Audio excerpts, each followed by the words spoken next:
Hey guys, Gecko Master here. I just wanted to show you this cute little baby lesbian gecko.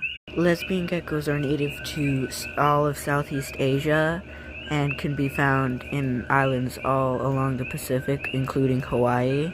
The way these guys reproduce is they basically just pretend to breed with another gecko and lay eggs that are basically just mini clones of themselves. So yeah, that pretty much sums it up. They're just adorable lesbian clones.